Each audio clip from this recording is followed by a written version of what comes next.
I'm going to tell you guys a story that is very near and dear to my heart. And I was 22 years old at the time, and it was 4 months into when I was a corporate salesman, and I was in the loan game, and I was a loan officer selling, basically cold calling on small businesses to literally across America to sell them business loans that had weekly paybacks at good interest rates, but it was short-term capital loans, and the rates were, I believe, 9 to 25%. So this is back in the day, and this was just when I started my career in sales, and then I did this for just under 2 years, so from when I was 22 to when I was 24. And this happened a month after I had just gotten my first really big commission check. I think I made 13 grand in January was what I got paid. And so this is February of 2020, so right before everything kind of went crazy. So I remember I was sitting there, and I remember it was raining. And I remember this day because this was my first time selling, pitching, and closing a $500,000 deal. And I was 22 years old. So this guy calls in, inbound call, and I remember he had a very distinct voice, and he was an older guy, and he goes, "Hey, how you doing?" And I started talking to him. I started asking him some questions, and one of the things we used to have to ask in order to open up an application was we had to ask, how much revenue are you guys doing? And I pulled up his application from before because he did one previous loan with us, and I opened it up, and I think it was about 150 grand, 160 grand, something like that. And I was like, okay. So I pull up the application and I click, and one of the boxes on the application on the computer in our Salesforce said previous monthly revenue. And it said $12 million a month. And I looked, and I grew up and I came from basically nothing. $12 million, I couldn't even fathom $1 million, let alone $12 million a month. So this was more money than I'd ever seen anybody make ever. And to this day, it is more money than I've ever seen in my entire life. And so I get to talking to this guy. He's a very nice guy. And I asked him, I said, well, are you still doing about $12 million a month? And he goes, no, we're doing way more than that. We're doing $20, $25 million a month. And I sat there and I was in disbelief. And I played it off super cool. I remember I was like shitting my pants. I was like, oh my God, this is fucking insane. So I ended up running the application on him. And I remember I asked him how much he wanted to take or how much he really needed. And he was like, well, I want to make a software purchase, and it's going to cost me a couple $100,000, but we're going to make so much money from it. It's going to be great. It's going to allow us to service more customers, make our systems better, all this good stuff. And so I'm like, okay, well, in my head, I'm like, all right, well, this guy's doing $25 million a fucking month. I'm selling him $500,000, and $500,000 was the largest deal size that my company could possibly do.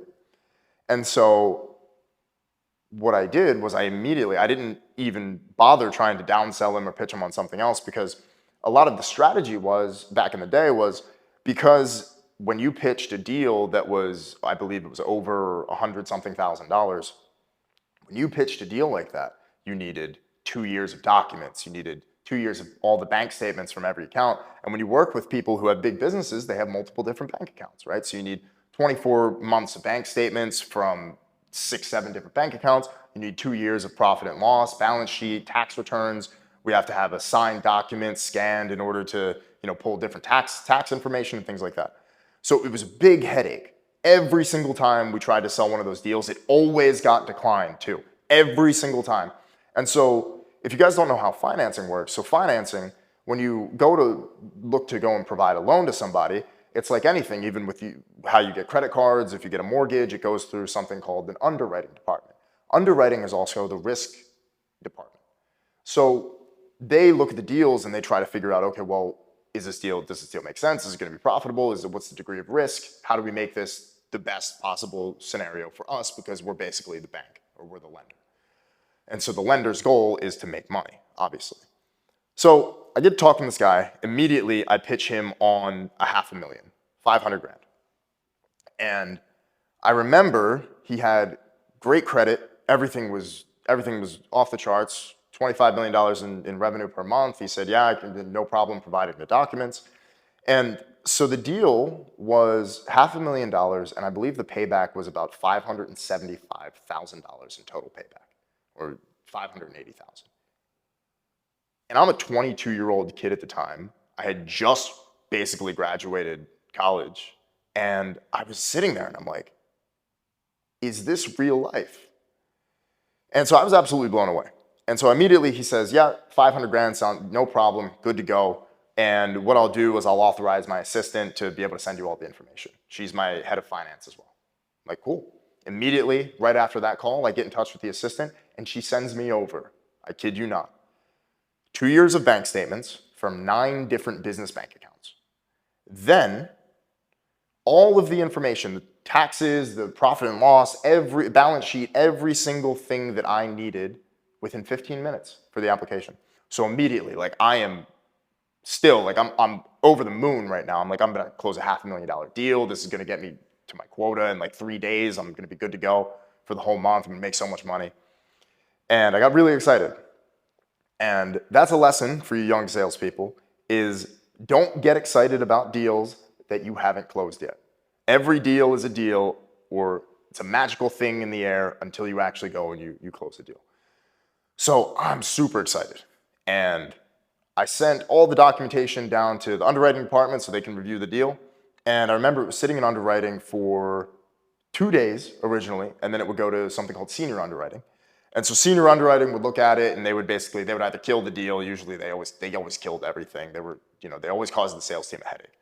And they would usually kill it, but then it has to go to like the top level guy. So it goes to the underwriting, then it goes senior underwriting, then it goes to the top level person. And I'm sitting there and I see the thing in my Salesforce, in my CRM, and I'm like, okay, and it says in review still, it's been like 3 or 4 days. And the guy's calling me, he's like, I just wanted to get an update on everything. I was like, yeah, the people are looking at it. So finally, I get a decision. And I immediately see that they have reviewed the deal and they've killed it for $500,000. They didn't decline it. They made it so, okay, it'll have to be 300 grand it was 350 grand instead of the 500 just due to the nature of the guy's business or whatever it was. And so you might be sitting here thinking, how the hell was this guy making $25 million a month? And this is a lesson to all of you because there's money everywhere. Like the guys who go and they make the light switches for your house are multimillionaires. The guys who make the buttons for the elevators are multimillionaires. There is so much money everywhere in very boring things. Everyone these days, they think it's cool. Okay, I'm gonna get into sales. I'm gonna start a marketing agency. I'm gonna do short form video production for everybody and their hamster, their mom, whatever it is. They think, okay, I'm gonna start a software company. It's gonna be a sexy business. Here's what this guy did for $25 million fucking dollars a month. He ran a company that provided payroll servicing to the people who worked in airports. The people who went and they would work in the kiosks, they would sell the stuff, they would go and they would do the food, all the food workers, the people moving the luggage carts and everything like that. And he made $25 million a month. No one would even think that that is even a business. But the riches, like they say, are in the niches. So you have to always expand your mind and think about, okay, well, where is there an opportunity to make money? Where is there an opportunity to be successful? So one of the things that I learned, which was one of my favorite lessons from doing this, yeah, we closed on the deal for 350 grand, whatever it was. And then me and that same guy, 8 months later, we did another deal for 150 grand because I was able to get him a lower payment on and kind of refinance everything that he did previously, which was it was a no-brainer. It made sense. And what we ended up doing was I got back, and when I got back in touch with him, I said, well, how's everything going? It's been, 6, 7, 8 months after the whole thing happened in 2020. And he says, we're doing great. Airports were like closed down for a while too. And he grew the business from $25 million to $35 million a month. From 200 something million to 300 something million dollars. Absolutely ridiculous. So one of the biggest lessons that I learned, and one of the things I'm very grateful for from this experience, and it's a hell of a story, because being 22 years old and being, coming from the place that I came from, and really sitting there and looking at my life and always, having that hunger to be successful and always wanting to work hard and make money and make something of myself, which I ended up doing, I was able to get a massive amount of experience talking to guys who were much more successful and older than I was every single day, day in and day out. And still to this day, that is the most amount of money that I've ever seen in my entire life on a bank statement or ever seen a company doing with my own two eyes. And it allowed me to become desensitized to the amount of money that is possible to make, which when you expand the way that you think and the way that you think about the world and making money in business, when that grows and you think, okay, well, you start to reframe the way you think and you say, okay, well, this guy's making $25 million a month. How is he doing that? Versus people, 5K a month, 10K, 20K, 50K.